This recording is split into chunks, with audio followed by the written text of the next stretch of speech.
પણ ઓળખાણ કેવી રીતે થાય? સદગુરુ મહારાજે ઈશ્વરની ઓળખાણ કરાવી અને આ નામ એની હારે ઠેરાયું છે એની નક્કી વાત કરી દીધી કે નામ રૂપ ગુણનો નાશ, ચોથું પદ અવિનાશ. આ પદને જાણે એને જાણવો હરિનો દાસ. ગંગા સતી પાનવર કહે છે કે 21,600 સુવાસા ચાલે. પીપળી મધ્યે સવારામ બાપા કહે શ્વાસે શ્વાસે સમરણ ચલે નહીં પુણ્ય કે પાપ. પૂર્ણાનંદ પ્રગટ ભયો વિના મંત્ર કો જાપ. અરે ભલા માણા તારે મંત્ર જપવાની જરૂર નથી. સદગુરુ મહારાજ કે કેવળ નામને જપી લે પછી તને આ ચોથા પદની ઓળખાણ થાય છે. અને ઈ માપણી કરવાની કીધી. શું કીધું? એ લાંબો પહોળો ચોરસ ચરખો તપાસી લો ને તમા.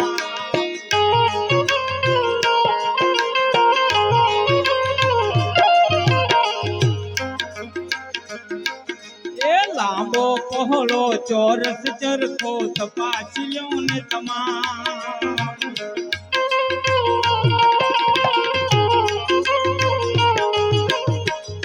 માપે કોઈ મરજી વાને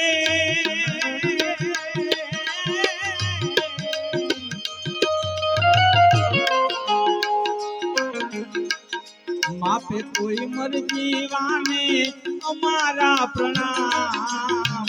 પર કોઈ પુરુષ ને નક્કી કરો ને નામ. નક્કી કરો નામ હવે સમજો સદગુરુ નામ. પર કોઈ પુરુષ ને નક્કી કરો ને નામ.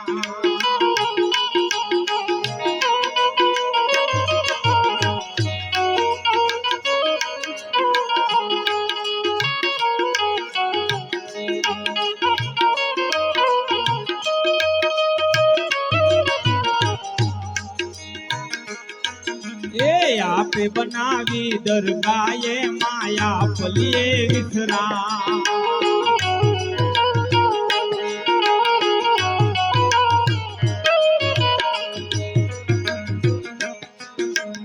આપે બનાવી દરગાહે માયા પલીએ વિસરા.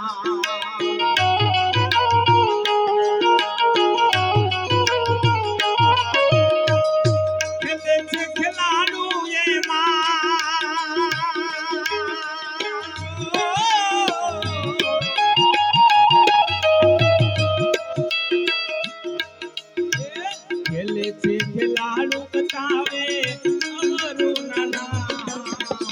પર કોઈ પુરુષ ને નક્કી કરો ને નામ.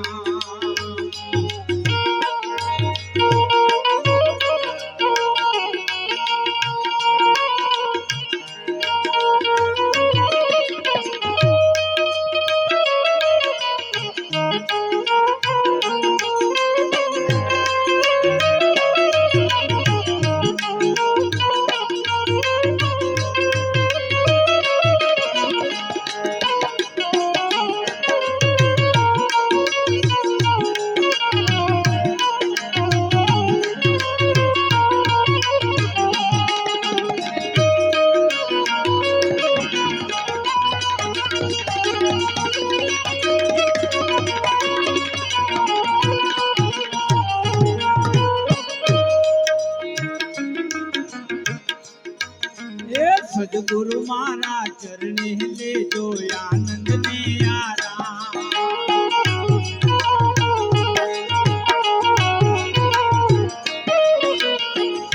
સાત સવો કે છે ત્યાં છે મુક્તિ નું ધામ. સવારામ બાપા કે ત્યાં મુક્તિ નું ધામ. પર કોઈ પુરુષ ને નક્કી કરો.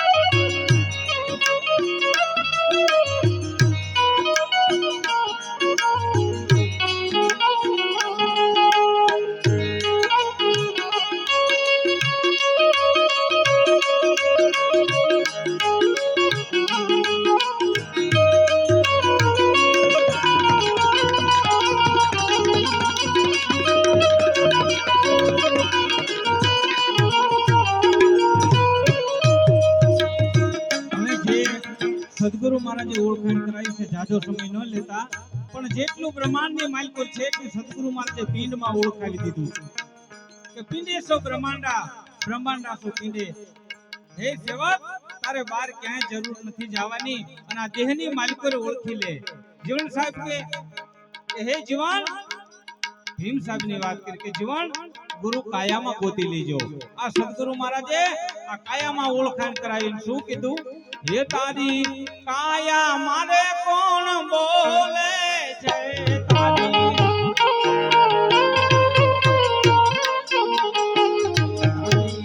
કાયા મારે કોણ બોલે છે.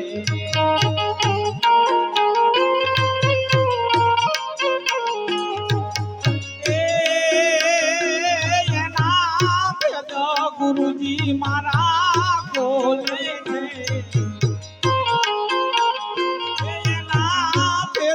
ગુરુજી મારા બોલે છે. તારી કાયા મારે કોણ, કાયા મારે કોણ બોલે છે. સતગુરુ મહારાજની જય. ધન્યવાદ. આપણને રમેશરામ મહારાજે સુંદર સવારામની વાણી સંભળાવી. તો વાણી સાંભળ્યા પછી આપણે સત્સંગના દોર ઉપર જાવી. તો સત્સંગના દોર ઉપર સાંભળવા માટે બોટાદ નિવાસી ધીરુરામ મહારાજ પધારો. 15 મિનિટ.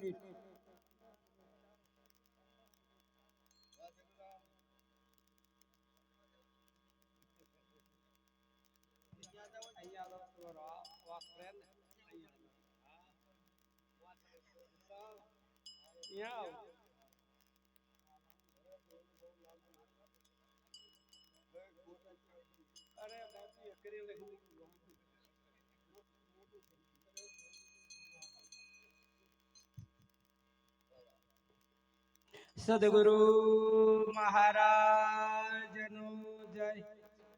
સદગુરુ ગોરધનદાસ મહારાજનો જય. અત્રે પધારેલા હરે ગુરુ સંતનો જય.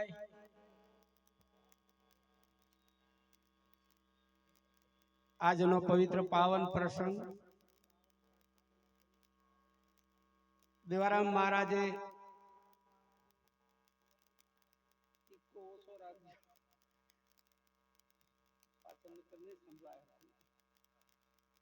દેવારામ મહારાજે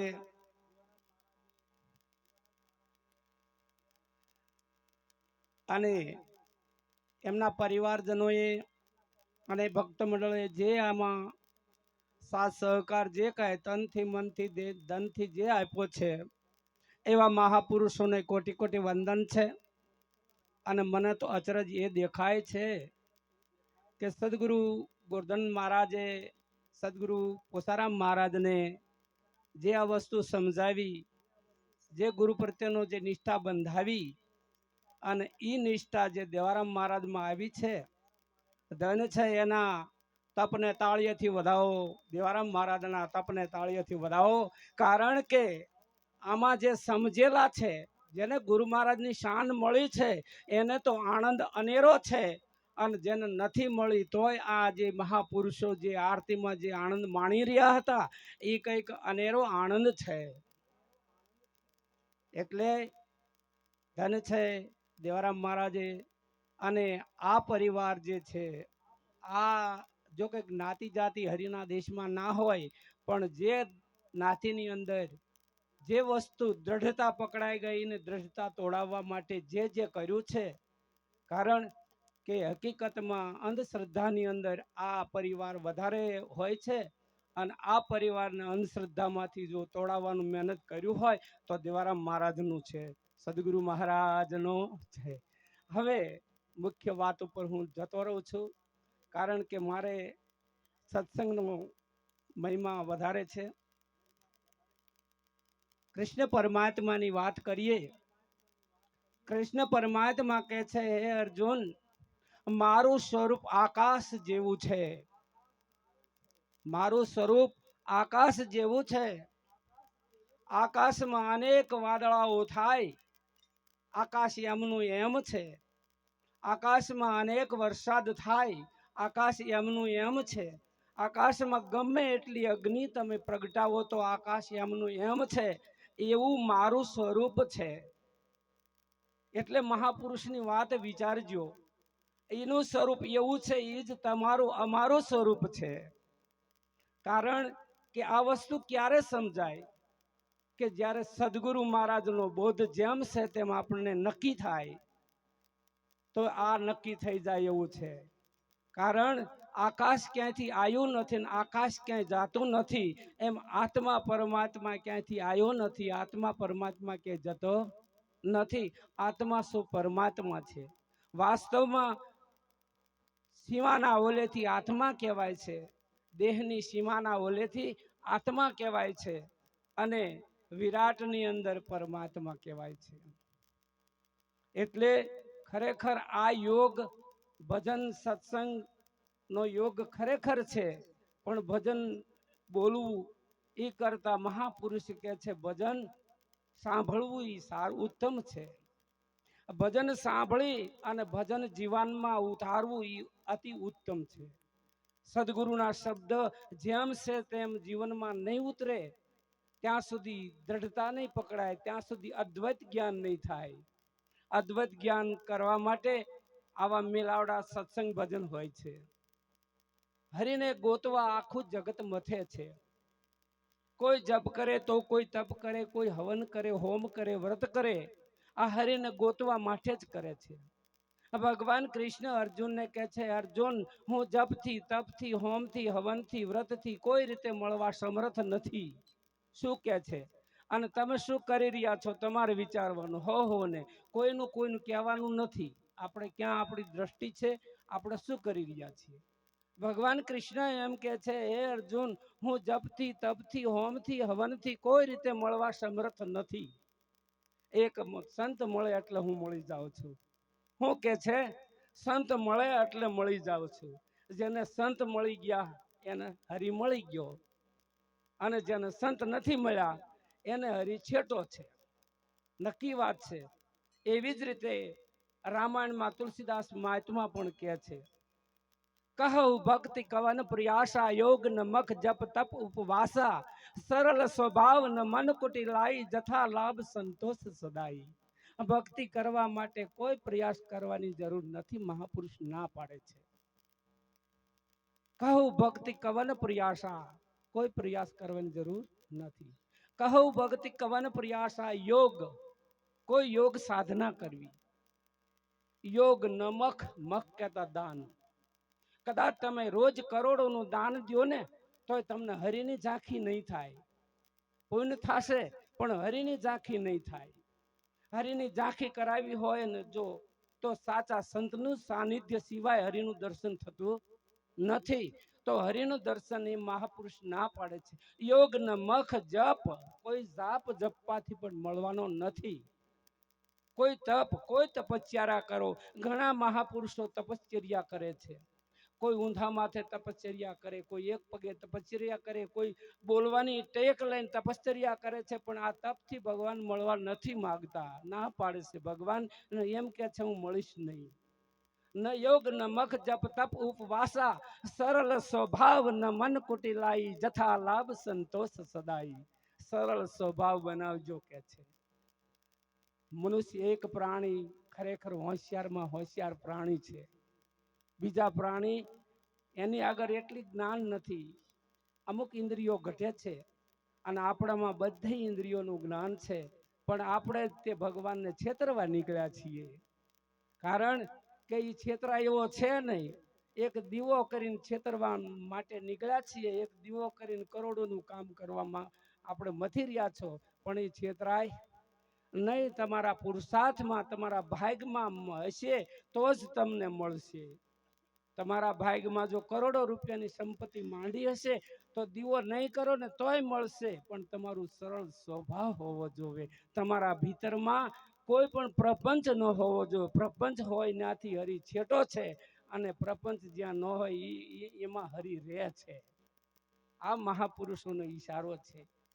એટલે જે મહાપુરુષોએ જે દિશા બતાવી છે ઈ તરફ આપણે હાલવા માંડવાનું છે. કારણ કે જપ તપ હોમ હવન વ્રત ઉપવાસથી મળવા સમર્થ નથી. કદાચ તમે બહેનો ઘણી ઉપવાસ કરતા હોય છે, કરો એનો ના નહીં, પણ શા માટે કરો છો વિચારીને કરજો. અને હરિ ખરેખર બહુ વિચારવા જેવી વાત છે. હરિ એક છે, હરિ અનેક નથી. હરિ એક છે, પરમાત્મા એક છે, અનેક નથી. જેમ સૂર્ય એક છે અને કદાચ હજારો ઘડા હોય તો સૂર્યનું પ્રતિબિંબ હજારો ઘડામાં હોય ને હોય ન હોય ને તો સૂર્ય હજાર થઈ ગયા કહેવાય. તો મહાપુરુષ કે છે આ ઘટો ઘટમાં મારું સ્વરૂપ છે, આ ઘટો ઘટમાં પરમાત્મા જ બોલી રહ્યો છે. કબીર સાહેબ કે છે તેરા સાંઈ તુજમાં બંદા જ્યું ચકમક મેં આગ, તેરા સાંઈ તુજ મેં બંદા જ્યું ચકમક મેં આગ. તારો ભગવાન તારી ભેળો છે કેવી રીતે છે? ઉપમા આપે છે જેમ ચકમકમાં આગ છે. ચકમકની આ માલધારી સમાજને તો બહુ ખબર હોય.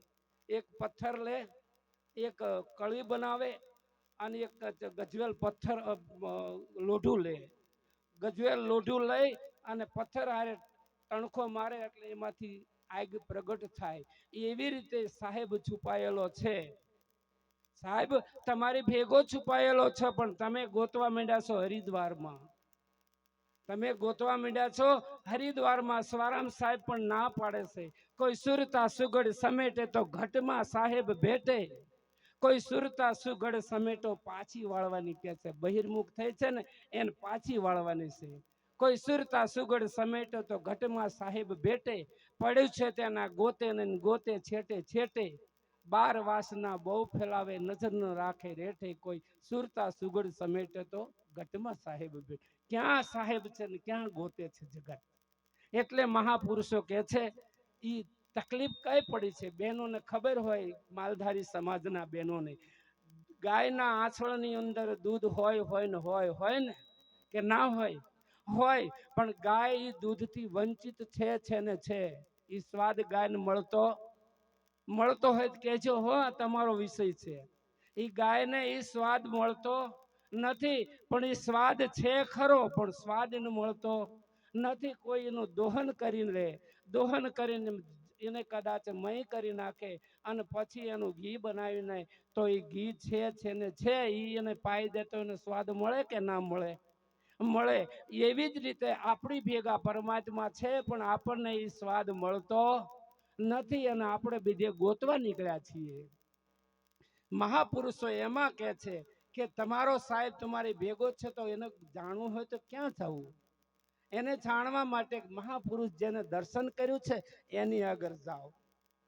જેને દર્શન કર્યું છે એની આગળ જાઓ. કારણ કે જો પ્રગટ દીવો હશે, કોડિયું હોય, અંદર દિવેલ હોય અને વ્હાઈટ હોય અને ઘરમાં મૂકી દેજો તો પ્રકાશ આપે ને બેનો કે ન આપે? ન આપે ને. પણ કોઈ એને જલાવીને મૂકી દે તો પ્રકાશ આપે ને. તો જે જલતો દીવો છે, જે પ્રગટ દીવો છે, એની આગળ જાય અને અનેક દીવા પછી પ્રગટી જાય તો વાસ્તવમાં પ્રકાશ બધાનો અલગ અલગ હોય ને કે એક જ હોય? એક જ હોય. એમ આ બધાય છે ને પ્રગટ દીવા છે સાહેબ. આની આગળ જેટલા ગયા ને એ બધા પ્રગટ થયા છે. અને આ પ્રગટ થયા છે ને એટલે આ એક બધામાં એક તત્વ રમી રહ્યું છે. મહાપુરુષો આ દિશા તરફ આપણને લઈ જાય છે. આ દિશા જો ન પકડાય તો આપણે ગમે એટલા મેલાવડા કરીએ ને તો આપણે મહેનત માથે પડે. કારણ કે તમારે ભેગા ભગવાન છે એ તમે નક્કી કરો. તો ખરેખર ભગવાન આપણી ભેગા છે અને આપણે પાણામાં, પથ્થરમાં, પાણીમાં બધે ગોતવા નીકળ્યા છીએ. મહાપુરુષો ના નથી પાડતા કે તમે ન કરશો. બેનો છે ને ઢીંગલા પોતીએ રમતી હતી, પેલા નાની હતી ત્યારે ઢીંગલા પોતીએ રમતી જ્યારે એનું લગ્ન થઈ ગયું પછી ઢીંગલા પોતીએ રમે ને કે ન રમે? ન રમે ને. કારણ કે ઈ ઢીંગલા પોતીને છોડવા માટે જપ તપ હોમ હવન કરવા પડ્યા છે? નથી કરવા પડ્યા. ખબર પડી ગઈ, સમજણ આવી ગઈ એટલે ઢીંગલા પોતિયા છૂટી ગયા. સંયમનું લગ્ન થયું એટલે ઢીંગલા પોતિયા છૂટી ગયા. એમ જે મહાપુરુષો આગળ આ બધા ભગવાનને ગોતવા માટે મહેનત કરતા જ્યારે એને ખબર પડી કે જેને ગોતું છું એ તો મારી પાસ છે, એ ખબર પડી ગઈ એટલે એને આ બધું કરવાનું બધું મટ્યું છે. કારણ કે હરિ તરફ જવા માટેના આ બધા ઉપચારો જ છે. હરિ કદાચ તમે એમ કહો કે અંદર ને બહાર વ્યાપકમાં ભગવાન કૃષ્ણ અર્જુને કીધું અણુ અણુમાં ભગવાન છે, અણુ અણુમાં ભગવાન છે. એ હોય ની અણી જ એટલી પણ મારા વિના જગ્યા ખાલી નથી. પણ આ ક્યારે નક્કી થાય? પરમાત્મા ખરેખર એક જ છે અને બધાયમાં છે. જેવી રીતે આગળ મેં વાત કરી એમ હરેકની અંદર આકાશ બધાય પાત્રની અંદર છે. આકાશ ક્યારેય નાનું મોટું થતું નથી અને પાત્રનો કારણે અનેક આકાશો તમને દેખાય છે. એમ આ ઘાટના કારણે અઘાટ તત્વ ભાઈ બિરાજમાન છે. એ નક્કી થઈ જાય તો એક જ છે, નહીતર અનેક લાગે છે, એ ભાષે છે, હકીકતમાં થયો નથી. આ જેમ પ્રકાશ આવી રહ્યો છે તો આ પ્રકાશ જે છે એ કરંટ એક છે અને ગોળા અનેક છે. કરંટમાં કોઈ ભેદભાવ નથી. જો કદાચ ગોળામાં જાય તો લાઇટ આપે, ફ્રીજમાં જાય તો ઠંડક આપે અને હીટરમાં જાય તો ગરમી આપે. એનામાં કોઈ ગુણ છે નહીં. પણ જે ઘાટમાં ગયો છે એવા ગુણ એ થયો છે. સદગુરુ મહારાજની જય.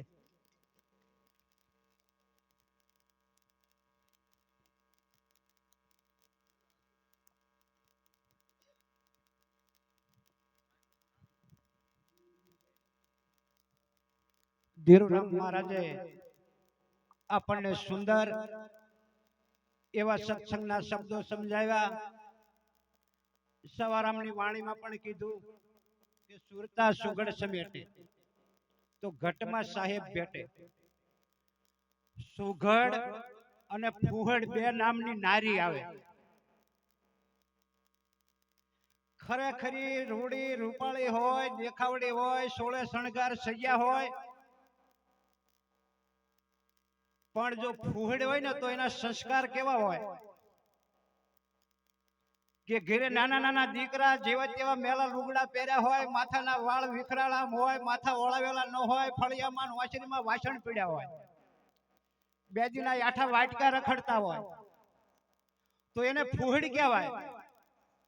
અને સુઘડ એટલે સારી નારી. સુઘડ એટલે ભલે રંગે રૂપાળી કાળી હોય, કદરૂપી હોય, પણ સારા સંસ્કાર હોય તો ઘરની અંદર જાવતા તરત ખબર પડે.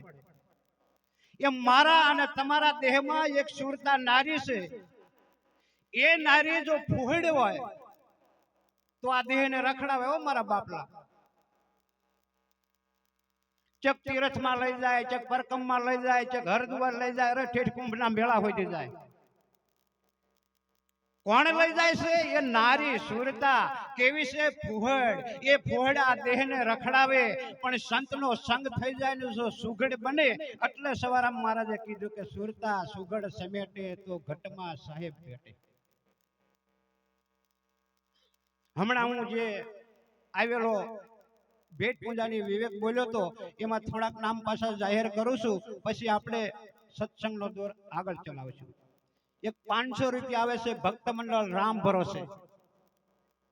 100 રૂપિયા કાળુભાઈ લક્ષ્મણભાઈ રાજપર, 100 રૂપિયા ધનજીભાઈ લવજીભાઈ રાજપર, 100 રૂપિયા જવુબેન ખુશાલભાઈ રાજપર, 500 રૂપિયા ભક્ત મંડળ પ્રાણગઢ, 1151 રૂપિયા ભક્ત મંડળ વેળાવદર, 1500 રૂપિયા મોટા હણિયા ભક્ત મંડળ, 1500 રૂપિયા ભક્ત મંડળ જસાપર, 500 રૂપિયા જોગાભાઈ જયરામભાઈ ખાખરાળી, 850 રૂપિયા ભક્ત મંડળ હાથાણી, 500 રૂપિયા હકાભાઈ લીંબાભાઈ લાખણકા, 1700 રૂપિયા ભક્ત મંડળ ભાડુકા,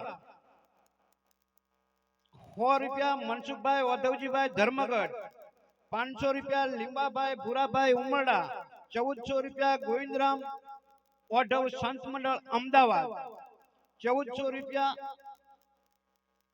ગોવિંદરામ મારા આવી ગયા, 100 રૂપિયા જસમતભાઈ ગોરધનભાઈ ડોળિયા, 5000 રૂપિયા ગઢવાળા ભક્ત મંડળ, 1000 રૂપિયા ભક્ત મંડળ ઈસોદરા, 1000 રૂપિયા વડગરા ભક્ત મંડળ, 500 રૂપિયા ભક્ત મંડળ રામ ભરોસે અને 200 રૂપિયા કરશનભાઈ જગાભાઈ ચોકડી. બોલો સદગુરુ